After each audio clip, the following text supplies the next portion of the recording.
Welcome to PupSchool by the online dog trainer.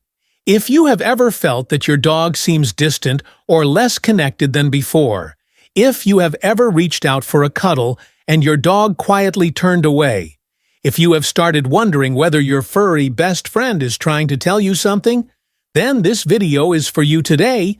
We are diving deep into 7 subtle signs that your dog might not feel emotionally close to you anymore.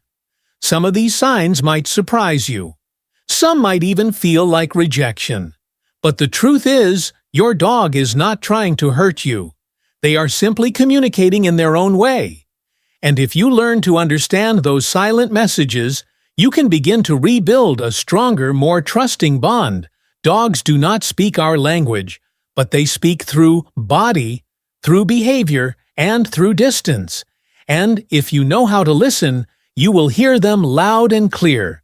So make sure to subscribe to PupSchool by the online dog trainer, because every week we explore the emotional world of dogs and help you become the human your dog truly trusts.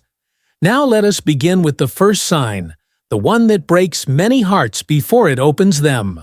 1. Snuggle Struggles.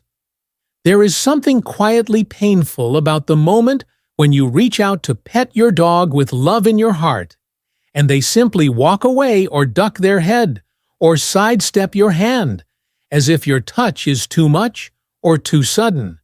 It does not mean they hate you, it does not mean they stopped loving you, but it does mean something is off. We humans show affection through physical closeness.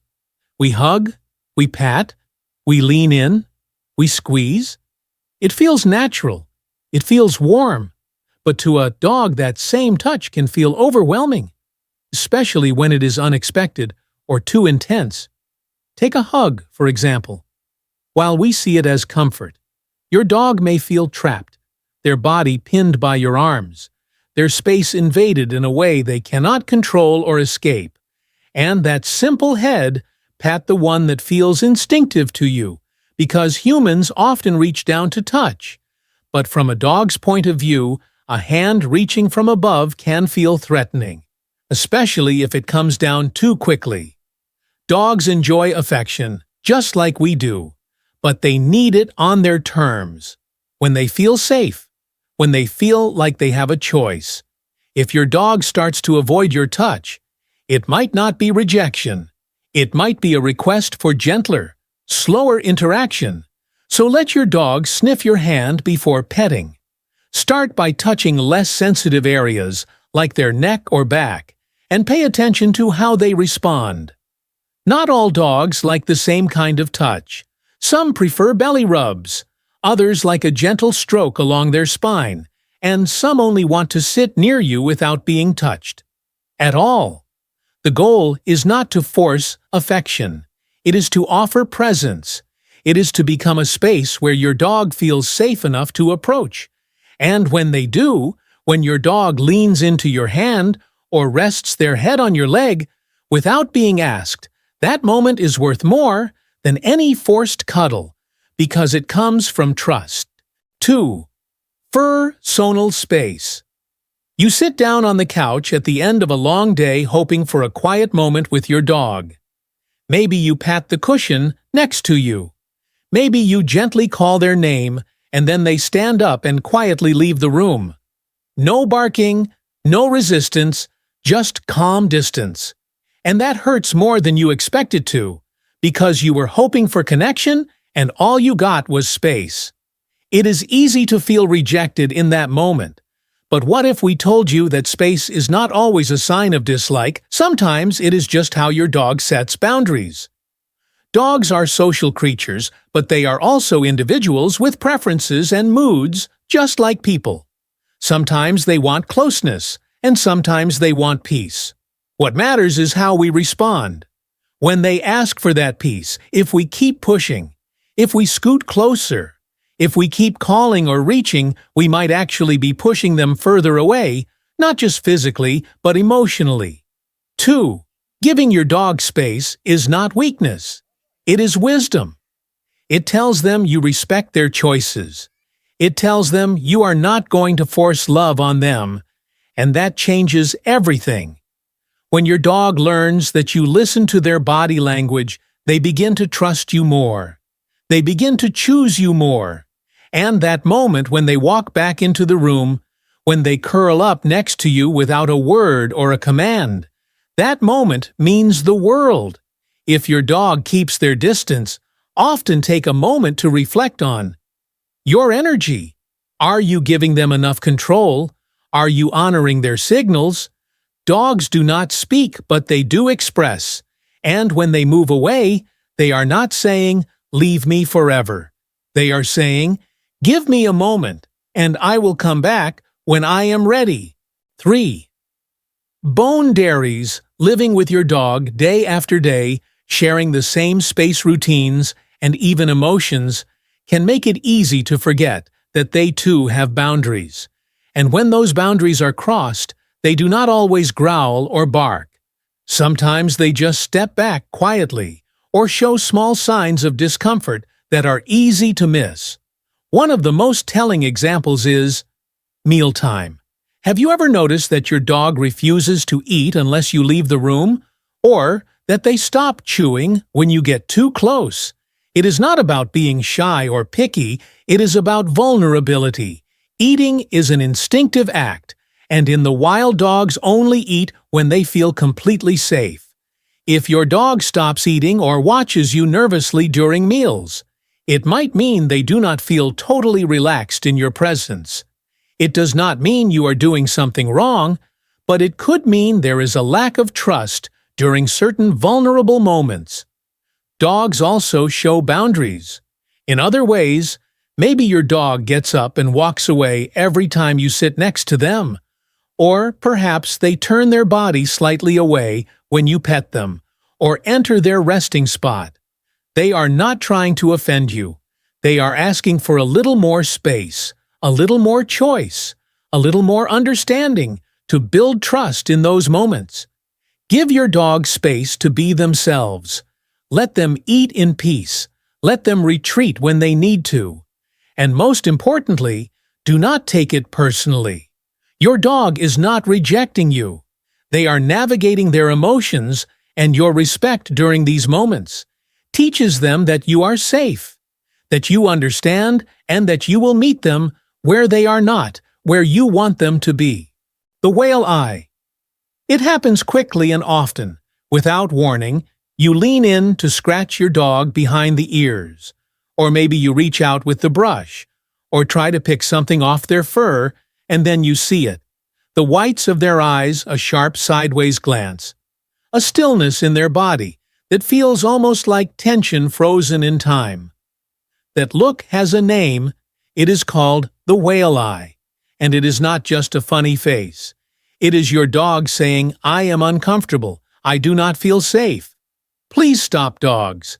Do not always growl or snap when they are scared or stressed. Many of them try to communicate in quieter, more subtle ways. The whale eye is one of those ways. It is a warning sign, a request for space, a plea to slow down and listen. And the sad truth is that many humans miss it. We think they are just being dramatic or stubborn, or that they are fine because they are not barking. But inside, your dog might be flooded with confusion or fear. What causes this? Look, it could be reaching too quickly toward their face. It could be pulling them into a situation they dislike, like putting on a harness, trimming nails, or even lifting them without warning. It could also come from holding eye contact for too long or touching a part of their body. They are sensitive about the solution is not to stop interacting with your dog. It is to learn to respect their thresholds, move slowly. Watch their body language back off when you see that sideways stare and let your dog reset by doing this. You teach your dog that their voice matters, even if it is silent. You teach them that you are paying attention, and that builds something stronger than control. It builds safety. 5. Selective hearing. You call your dog's name with a cheerful tone.